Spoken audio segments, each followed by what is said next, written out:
September 29, 1966, sa Kawayan, Biliran, Leyte.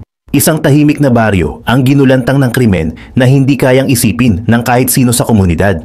Isang batang babae ang natagpuang walang buhay, tadtad ng sugat at labis na nilapastangan. Habang isang taong malapit sa kanya ang agad na kinilala at hinatulan bilang may sala. Ang naganap ay nag-iwan ng takot at pilat sa mga taga-biliran habang binalot ng tanong ang bawat tahanan at kalsada. Bago tayo magumpisa, baka pwede pa like ng video na ito. Malaking bagay na to sa aming mga content creators. Maraming salamat po.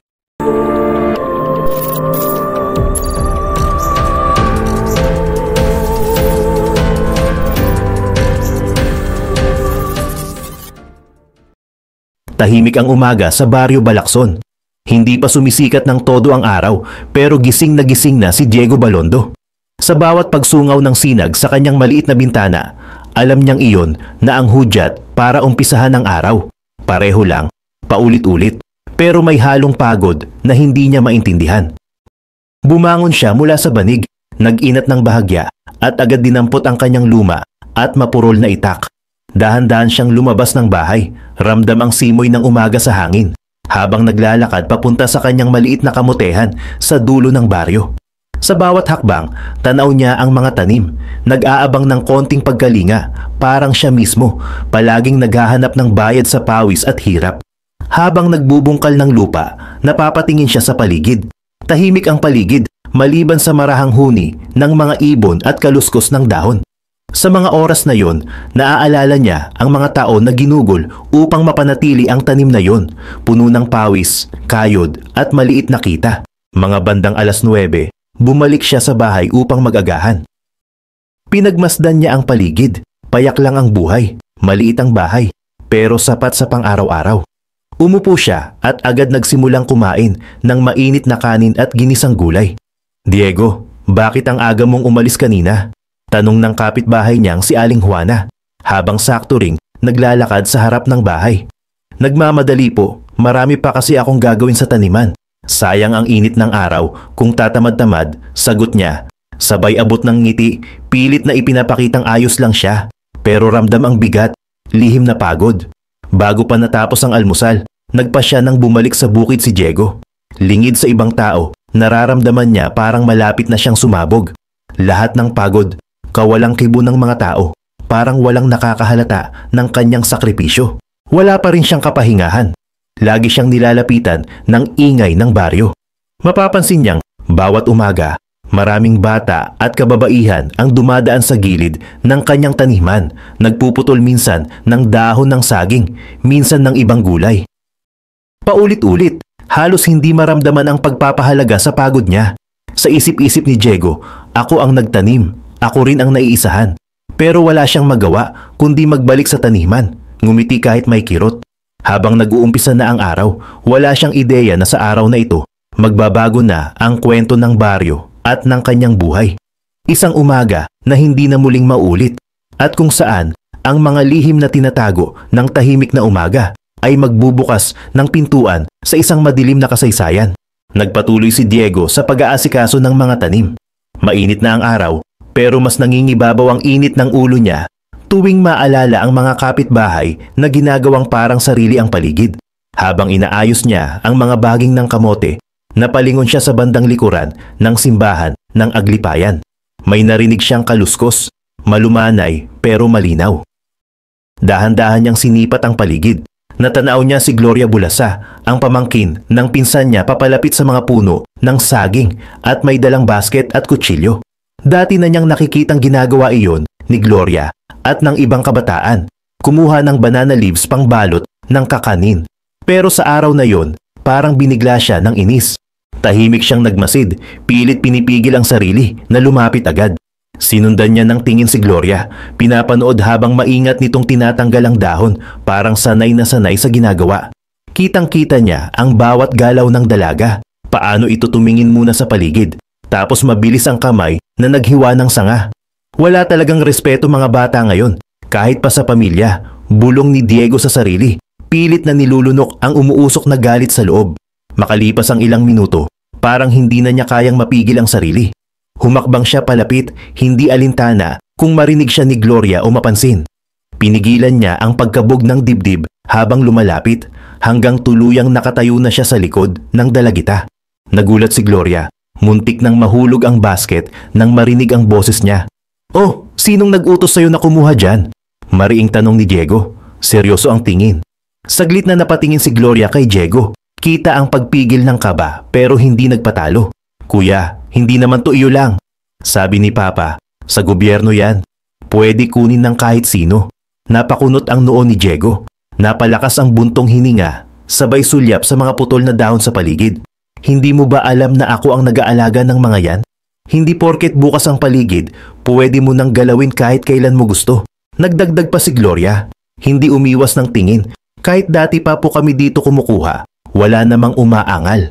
Sa kakailangan lang yan sa kakanin." Sa simpleng sagot at matapang na tingin ni Gloria, lalo lang umigting ang init sa dibdib ni Diego.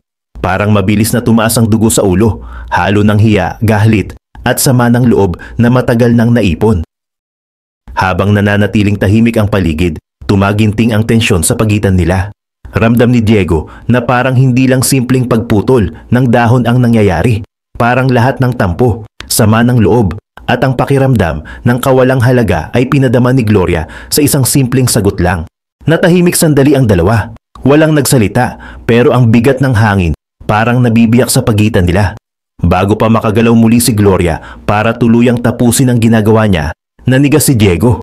Ramdam niya, nagliliyab na ang lahat ng inipon niyang pagod, inggit at tampo sa mundo. Sa likod ng mga banayad, nahuni ng ibon at pagaspas ng dahon, doon nagsimula ang sunod-sunod na pangyayari na magpapabago sa katahimikan ng buong baryo at sa buhay nilang dalawa. Sandali pa lang ang lumipas mula nang bumigat ang hangin sa pagitan ni Diego at Gloria.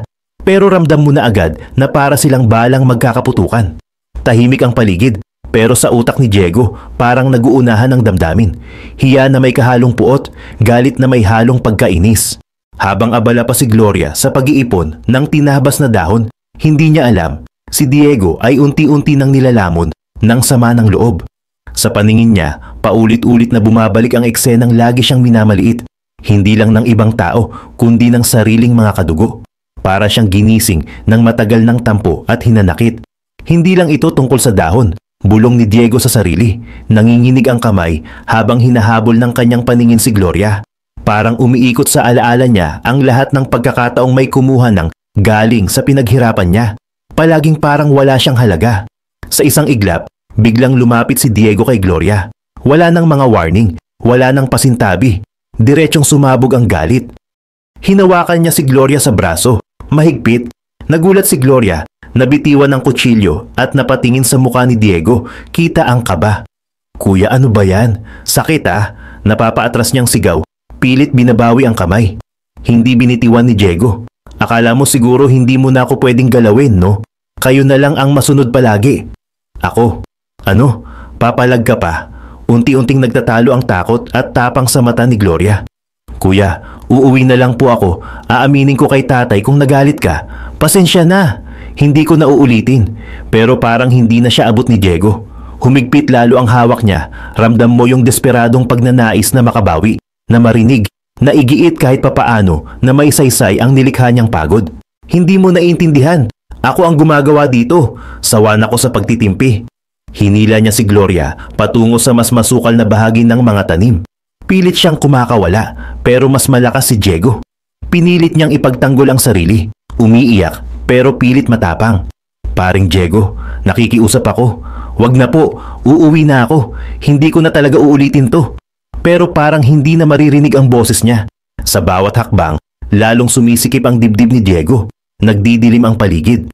Sa kisap mata, naramdaman ni Gloria na wala siyang ibang magagawa kundi subukang sumigaw.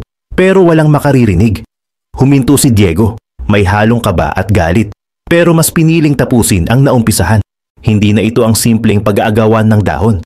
Para kay Diego, ito ay pagbuhos ng lahat ng hinanakit, ng lahat ng pagkakataong pakiramdam niya ay natabunan siya ng pagmamaniobra ng iba.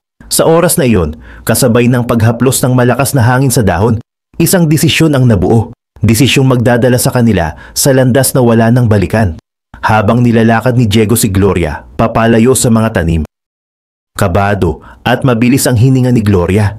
Ramdam niyang hindi na ito yung simpleng paglalambing o pag-aamok na nadidinig niya dati kay Diego.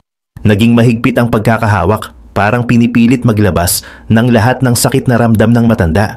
Napasigaw si Gloria. "Kuya, tama na please. Sorry na talaga. Ayoko na po." Pero nagdilim na ang isip ni Diego.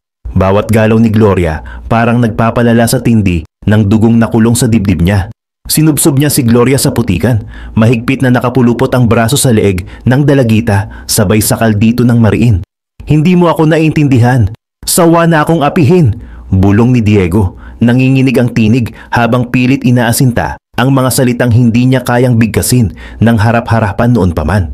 Tangkang tumili ni Gloria pero nabalutan na ng takot ang boses niya.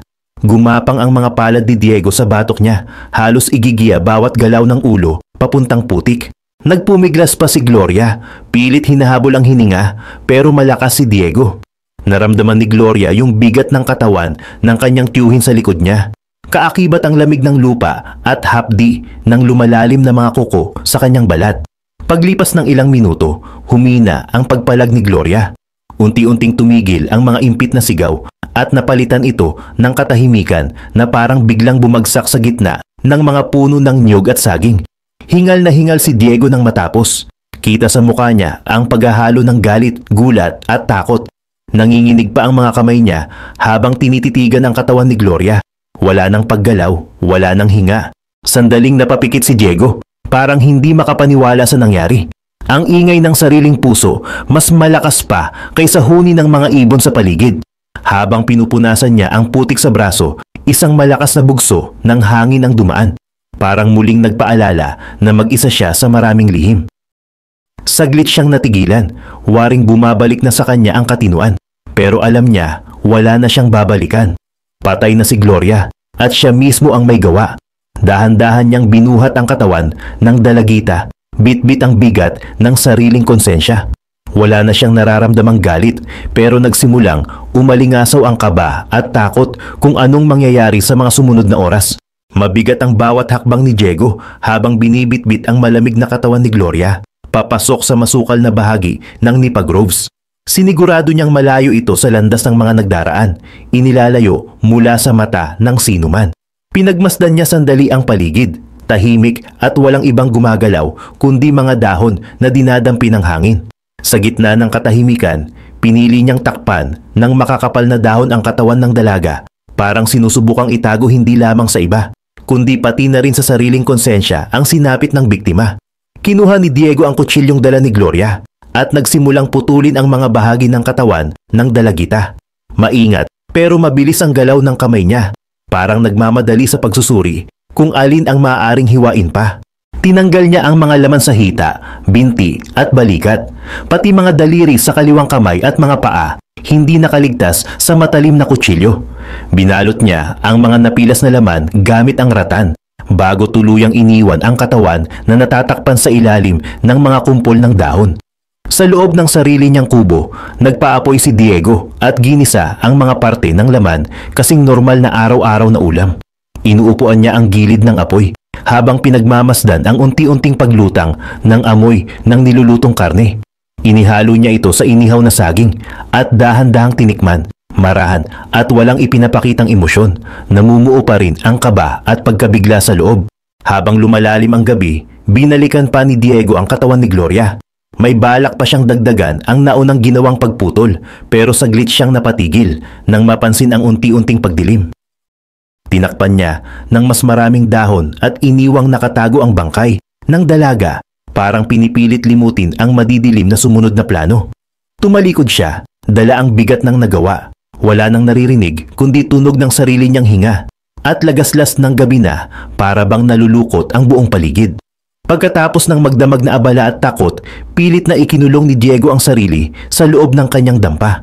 Hindi siya mapakali, bawat anino sa paligid ay parang humabol sa kanya mula sa ginawa niya noong araw. Sa dapit hapon, naupo siya sa tabi ng nagbabagang apoy. Dala ang tingkad ng hating gabi at bigat ng konsensya. Sinalansan niya ang mga kinuha niyang laman, marahan at halata pa rin ang panginginig ng mga kamay. Sa bawat paglapit niya sa init, Sinikap niyang iwaksi sa isipan ang larawan ng malamig na katawan ni Gloria. Ngunit mahirap. Tumatatak ang imahen sa bawat sulok ng kanyang guni-guni. Niluto niya ang mga piraso, pinausukan sa apoy na gawa sa pinutol na kahoy, hanggang naging kulay tsokolate ang balat, bahagyang nangingitim sa gilid. Habang niluluto, pinagmamasdan niya ang pag-ikot ng usok, parang sumasabay sa kaguluhan ng kanyang isip. Walang ibang tunog kundi ang paglagitik ng apoy at kaluskos ng mga inihanda niyang dahon ng saging. Inilapag niya sa isang bao ang niluto. Tinitigan ng matagal na parang sinusukat kung totoo ba ang nangyayari. Nagsimula siyang kumuha ng laman. Inilapat niya sa palad ang inihaw na laman at dahan-dahang isinubo, kasabay ng inihaw na saging sa tabi. Mapait, may kakaibang lasa, hindi kaaya-aya, pero hindi rin niya tinalikuran. Pilit niyang inuubos ang piraso, nilulun ang bawat subo kahit parang gumagapang sa lalamunan ng hiya at kaba. Sa likod ng lahat, tahimik ang buong paligid. Walang ibang tao, walang nakakakita sa ginagawa niya. Natapos niya ang madaling hapunan, pero dumapo sa kanya ang bigat ng nagawa. Parang lalo lang umigting ang lamig at katahimikan ng gabi. Pinilit ni Diego magpahinga, pero habang buhay na niyang dala-dala ang takot at bighati. Sa labas, nagpatuloy ang gabi na parang walang nagbago. Pero sa kanyang mundo, isa ng pinagtagpi-tagping dilim ang nangingibabaw. Wala nang balikan sa dating araw at nag-ugat na ang lihim na ayaw na sana niyang balikan.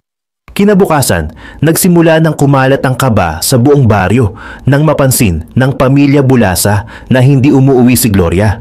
Tumindi ang pag-aalala ng ama at mga kamag-anak kasi hindi si Gloria yung batang basta na lang nawawala nang hindi nagpapasabi. Pinuntahan nila isa-isa ang mga kapitbahay, sinuyod maging ang gilid ng simbahan, sa pag-asang baka nagpalipas lang ng oras ang dalagita sa paborito niyang puno ng saging.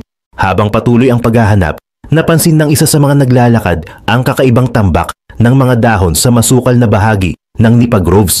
Nanginginig ang kamay niya habang dahan-dahang inalis ang mga dahon at bumungad ang nakatagong katawan ni Gloria. Tadtad ng hiwa, maputla at halatang inabandona. Nang makita nila ang anyo ng bangkay, nagkagulo ang mga tao, nagsigawan at mabilis na tumawag ng tulong. Agad rumesponde ang pulis at health officer ng barangay. Pinagmasdan nila ang bangkay, kita ang bakas ng matinding pananakit, biyak at bugbog ang leeg. Halos wala ng laman ang mga hita at binti at parehong paa hindi na makita. Puspos din ng mga hiwa at putol mula balikat, binti hanggang kamay. Isinagawa ang masusing pagsusuri. Kinunan ng doktor ang mga marka ng sugat, iniulat ang mga hiwa hanggang sa pagputol sa mga daliri at ibang bahagi ng katawan.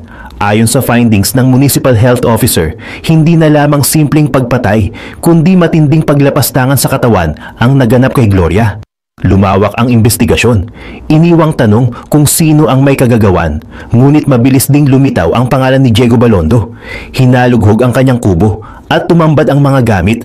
May marka ng pinaglutuan at tila kakaibang natirang binilog na balat ng hayop. Agad na nagdulot ng malakas na kutob sa mga investigador. Matuli ng kilos ng mga pulis. Dinala si Diego sa istasyon. Sa presensya ng piskal at municipal judge, diretsahan siyang tinanong. Hindi lumaban. Tahimik na sumunod sa mga tanong at inilathala ang nangyari base sa kanyang salaysay.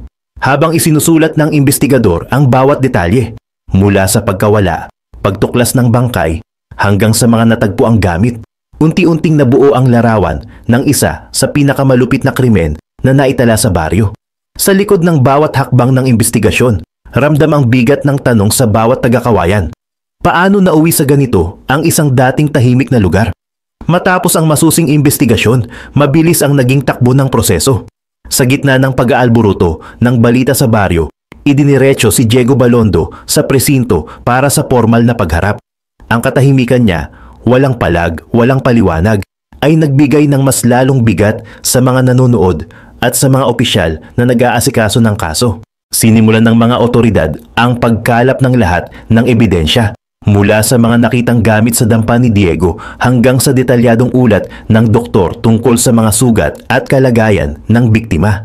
Sa bawat pagsusuri, pumapait ang kabuuan ng larawan ng krimen. Walang nakaligtas na detalye. Bawat galos at hiwa ay naging patunay ng karahasang naganap. Inihanda ang mga papeles para sa formal na reklamo. Pinaandar ang legal na proseso. Nilapitan ang witness statements ng pamilya Bulasa, pati resulta ng medical legal examination at idinokumento ang mga gamit na nakuha kay Diego. Mahigpit ang pagbabantay. Bawat galaw ay siniguradong ayon sa batas. Walang puwang ang pagdududa sa katunayan ng naganap. Sa korte, hindi na pinatagal ni Diego ang proceedings. Inamin niya ang lahat sa harap ng piskal at hukom. Malinaw at sunod-sunod ang kanyang salaysay. Ang mga motibo, ang naging galit, at ang labis na kuryosidad na nauwi sa kinatatakutang pangyayari. Inilahad niya step by step kung paano niya isinakatuparan ang krimen. Walang itinanggi, walang pilit na paliwanag. Tumindi ang bigat ng kanyang kwento, dama sa mga nanonood, lalo na sa pamilya ni Gloria, na may hinanakit at lungkot na hindi agad matatakasan. Nanaig ang legal na proseso. Isinama sa record ang buong confession ni Diego, pati ang actual reenactment sa lugar ng krimen. Lahat ng ito, isinumpa at pinagtibay sa harap ng husgado. Sa dokumentasyon, naging malinaw ang lawak ng naging kasalanan niya. Hindi ito ordinaryong pagpatay, kundi isang matinding paglapastangan sa pagkatao ng biktima. Habang peged na ang lahat ng detalye, dahan-dahang umusad ang balita sa barangay. Umugong ang usap-usapan, naging takot at paalala ang naganap. Pinanday ng bawat ulat ang imahe ni Diego. Hindi lang bilang isa sa mga pinakakasuklam-suklam na kriminal ng kanilang lugar, kundi bilang paalala ng kung paano sa isang iglap kayang magdulot ng hindi maisip na trahedya ang galit, hinanakit at labis na pagnanasang lumampas sa hangganan ng tao. Kasabay ng mabilis na pag-ikot ng balita sa buong biliran, tuloy-tuloy din ang pag-usad ng kaso sa korte. Matapos ang mga testimonya, resulta ng forensic examinations at isinampang mga dokumento, formal na itinakda ng hukuman ang pagdinig na magpapasya sa kinabukasan ni Diego. Sa loob ng mainit at masikip na silid ng korte, ang bawat presentasyon ng ebidensya ay parang patong-patong na alon ng katotohanan. Walang natirang pagduda. Tumutok ang lahat sa bawat kilos ng judge habang binabasa ang desisyon. Maingat na pinakinggan ng hukuman ang lahat ng detalye mula investigasyon, kumpisal at mga eksaminasyon. Pinag-aralan ang bigat ng naging krimen, lalo na ang brutalidad ng ginawa kay Gloria. Ang hindi makataong pagtrato sa katawan kahit tapos na siyang kitilan ng buhay at ang paglapastangan sa kanyang katauhan. Tinukoy ng hukuman ang motibo ni Diego, ang pinagsama nitong kinikimkim na galit, pakiramdam na wala siyang halaga at matinding pag-uusisa na lampas na sa normal. Hindi ordinaryo ang kanyang ginawa. Magkakasunod, may plano at walang pag-aalinlangan ng naisakatuparan. Pagkatapos ng lahat, isang matinding parusa ang naibigay. Ipinataw sa kanya ang parusang kamatayan para sa kasong murder, kasama ang mga bigat na kabayaran sa pamilya ng biktima. Ngunit, nang dumaan sa mas mataas na hukuman ng kaso, pinag-aralan nilang mabuti ang bawat aspeto, mula sa katinuan ni Diego hanggang sa mga mitigating circumstances katulad ng pag-amin niya sa krimen. Sa bandang huli, binago ng Supreme Court ang sentensya. Mula death penalty, naging habambuhay na pagkabilanggo, reclusion perpetua ang naging hatol. Sinamahan ito ng utos na magbayad ng indemnity sa naiwang pamilya ni Gloria bilang simbolo ng kaunting hustisya sa gitna ng trahedyang hindi mabubura ng anuman. Habang unti-unting nilisan ni Diego ang korte, ramdam ng lahat ang mabigat na hangin. Para sa mga Bulasa at sa buong baryo, nag-iwan ng pilat ang pangyayaring iyon. Hindi lang dahil sa nawalang inosenteng buhay, kundi dahil sa takot at pagkabiglang dinala nito sa kanilang komunidad. Dumaan ang maraming buwan, ngunit nanatiling sariwa sa alaala ng bawat tao ang masalimuot na kwento na naging bahagi na ng kanilang kasaysayan. Isang matinding paalala ng hangganan, katarungan at dilim ng tao sa harap ng matinding galit at tukso.